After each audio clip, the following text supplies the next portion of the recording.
Well, Brian, at one stage there, I suppose it was after Reece James's goal for Chelsea in the 35th minute, which made it 2-0. It looked like Chelsea might run riot. Why do you think they didn't? Well, I think there was a bit of doggedness from Arsenal, I suppose, in the second half. Saves from Bert Leno, bit of determination not to get a drubbing. A slight adjustment in the approach of Granit Xhaka, I'd say, who I think tried to get a bit more involved in cutting the supply into Lukaku. But overall, they were fortunate enough to get out at 2-0, really. Chelsea were so dominant. They were in control at the back. Anytime there was a bit of a threat, they always looked like they had the situation sussed and under control and dealt with. And they were dominant in the midfield area. They were able to play through the press from Arsenal. And then when they got the ball into the final third, in the first half it looked like they were going to score nearly every time they did. In the second half it still looked a bit that way, and it was often just a bit of determination on the part of some of the Arsenal defenders and the goalkeeper to get a block and get in the way. And they managed to keep the score at 2-0. That might give Arsenal fans a bit of heart, I suppose, after 2 defeats to open this new season. And there will be a little bit more pressure on Arteta. I was just looking at a statistic there.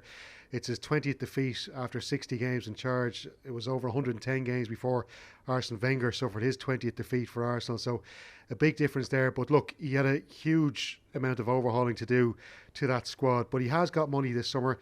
He's brought in a couple of big players like Ben White, Aaron Ramsdale, and Martin Odegaard as well. But he's not going to get, I suppose, his best first 11 out on the pitch maybe for 5 or 6 games into the season. So does that give him a bit of breathing space, do you think? I think he has breathing space. I think there's more scrutiny on him now than there was previously. But it's very early in the season for that to be going on in terms of suggestion that he's under pressure. I always felt that he was given the job under slightly dubious assessment, let's say, on the basis that he was a former player who they liked, on the basis that he had worked closely with Pep Guardiola and had an influence on the success of Manchester City. But the managerial role, the being the main man, the top man, is a totally different role in so many ways. Not least having to do with the media and having to do with the scrutiny and having to do with the comment. And you see in some of his interviews now, he has started to kind of fight back a little bit at some of the criticism. And really, he shouldn't be getting involved in that. He should be concentrating on positiveness around the team and the players they signed and policy, and in where they want to go and what they're like. You look at the transfer policy; it has changed dramatically. I know he was involved in the signing, or at least he must have agreed to the signing of Willian, which seemed like it's somewhat strange when they gave Willian a 2-year contract on top money. And yet they let the goalkeeper, Martinez, go to Aston Villa. And they've now bought another goalkeeper, a young goalkeeper. Martinez has been brilliant at Aston Villa, I have to say. He was their second choice. They played him in some competitions. They obviously judged he wasn't good enough. They let him go. I think they only got 20 million for him. But now they've spent 25 million to get another goalkeeper who probably isn't as good as Martinez based on what I've seen so far. So the transfer policy seems to be signed. We saw Tavares, if that's the right name. Yeah. I know they were a band in the past. You probably sing some of the songs from me now, Stephen. But Tavares, the full-back, is signed, young player from Portugal.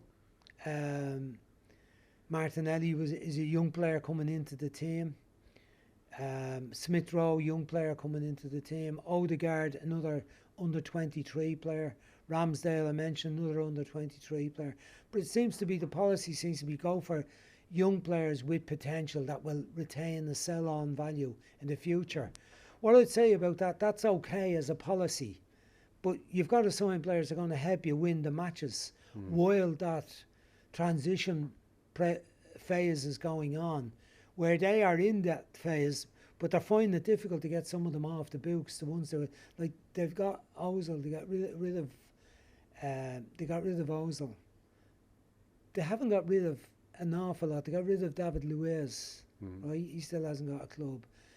Guendouzi, who was a player I kind of liked, but obviously he dirtied his bib in his behaviour, and they made an example of him, as he did last year with Aubameyang, because when he was late for the match with Spurs, and they won the match, but then they got nothing out of Aubameyang for the rest of the season out of him. So, you know, it's maybe part of learning for the manager. He wants to have certain principles. He wants to stamp down on fellas maybe not completely towing the line and being totally professional. But you've also got to be careful in doing it that the team is winning games. And last season was a disastrous season. They finished 8th. They had their eyes on the prize of the Europa League and trying to win that. They get to the semi-final. They get beaten by Villarreal, a team of infinitely smaller resources and quality, I would say. And they end up getting nothing out of the season, really, bar the emergence of some of the young players like Bukayo Saka and Emil Smith-Rowe, a bit of Eddie Nketiah, who seems to be out of the picture at the moment as well. Kieran Tierney at left back was a real plus on last season for them. But they're certainly in a stage of being betwixt and between, wanting to move players on, wanting to sign new players, wanting to get players that are good enough. But right now, the players they've signed don't look like they're going to make an immediate impact on results. Pepe was another one. Nothing to do with Arteta. Huge amount of money spent on him. He's never really taken off, has he? 75 million. No, had a great season at Lille where he scored, I think, 26 goals in the league season. But at Arsenal he got 5, and now he's got 10 last season. He's a bit an in and out player, not consistent. Half of those were penalties as well last season. So you know, I didn't realise that was that was the case. But there you go. So you know, it's not easy to do that change and transition. But if Arsenal have spent an awful lot of money in the short term on players who may not get them results in the short term, and some of those players might be for Arteta if he hangs in and they stick with him, and the season change. I mean, they won the last 5 games last season, but they were, again, with the exception of beating Chelsea, they were fairly weak opposition. You're hoping they'll roll on.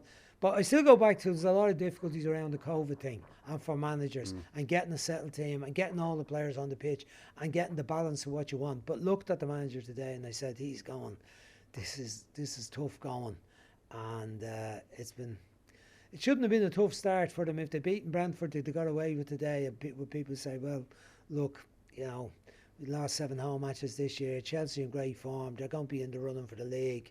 Get away with that as long as you show a bit of fight. But when you lose 2 and the next one is Man City, then the scrutiny and the criticism is multiplied a bit, and that's how it's going to be until they get a few results. Before I ask you about Chelsea, do you think that Arsenal should have maybe been given a bit of grace by the Premier League, perhaps even had today postponed, because they were without Lacazette, who is still recovering from COVID. They lost Ben White. There's obviously a bit of an outbreak there in the squad. So should they, like Man City last season, been given maybe a postponement this weekend? Well, we don't know what's going on around that, Stephen, but certainly there seemed to be a feeling that last week we don't know all the players exactly who were affected, but we saw Lacazette and Aubameyang weren't involved. You know, I'm wondering about Willian. Is that the case with him? For instance, he's not involved. There's a few more. Gabriel is supposed to be injured. Is it COVID or is it an injury with him? One of the centre halves, they badly need someone coming in at centre half.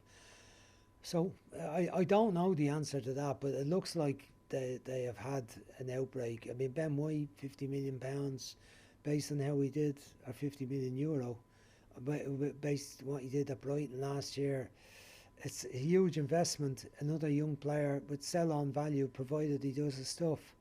But you know, that's why I'm inclined to give all the managers and all the clubs the benefit of the doubt. It's obviously been an extraordinary time to try and manage a football team and get your best players out on the pitch. And I'm inclined not to be too critical of managers' decisions in under these circumstances. Yeah, absolutely. I think every season it happens, doesn't it? People are rushing to judgment after 1 or 2 games, but I think it is fair to say that Chelsea now, with Romelu Lukaku back at the club, are going to be real title contenders this season. We know they got off to a slow start in the first half of last season under Frank Lampard, but Thomas Tuchel really turned things around, won the club's second Champions League, and it looks like now with Lukaku in there, they could be adding another Premier League title to that trophy cabinet. Well, they've been off now a bit for 4 years, isn't it, since Antonio Conte won it, and you know, they've been a good bit off at times.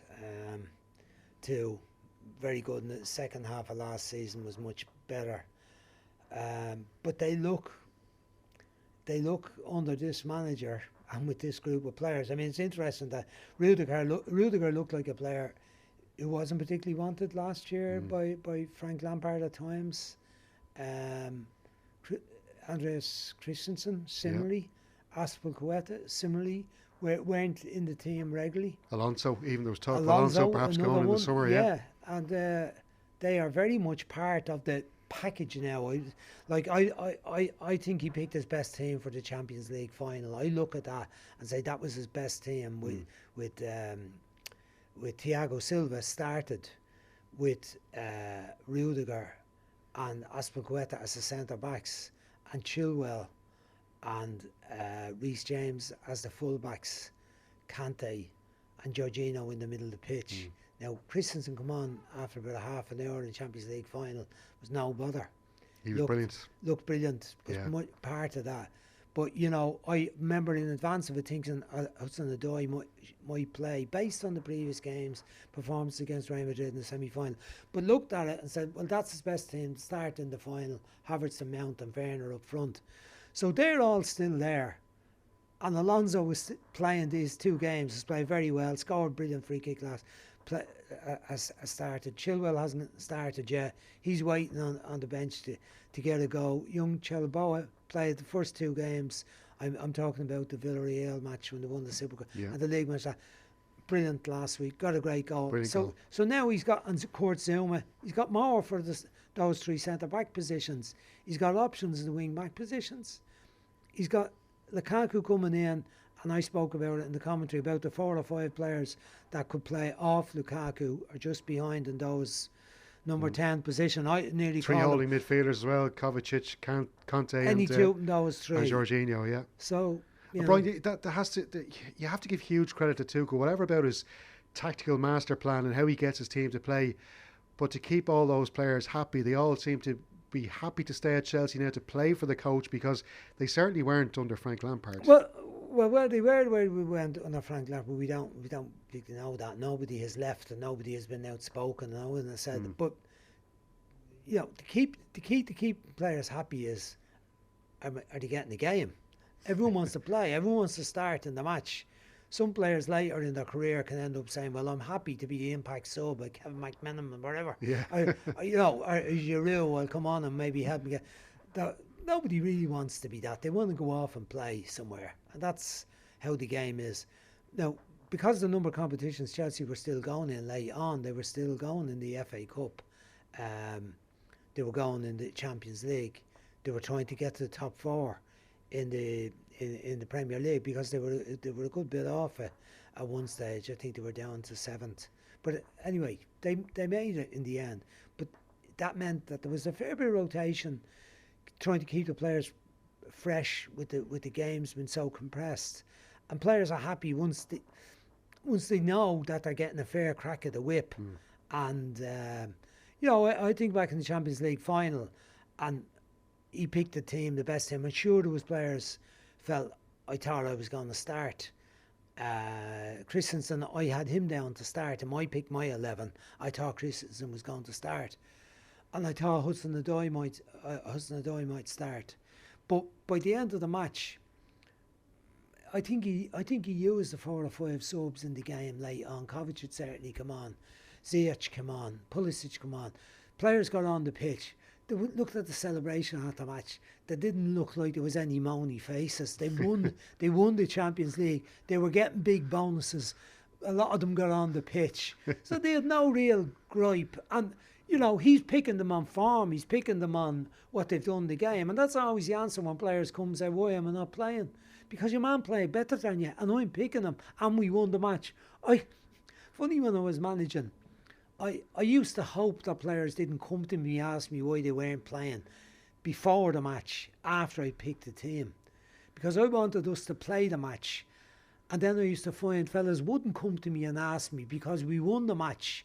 The answer was, the reason you're not playing is because the 11 I picked, that's the best 11 to win today's match. Now, I can give you an explanation as to why I thought that was the best 11, but I often thought that was that was the answer. There we play.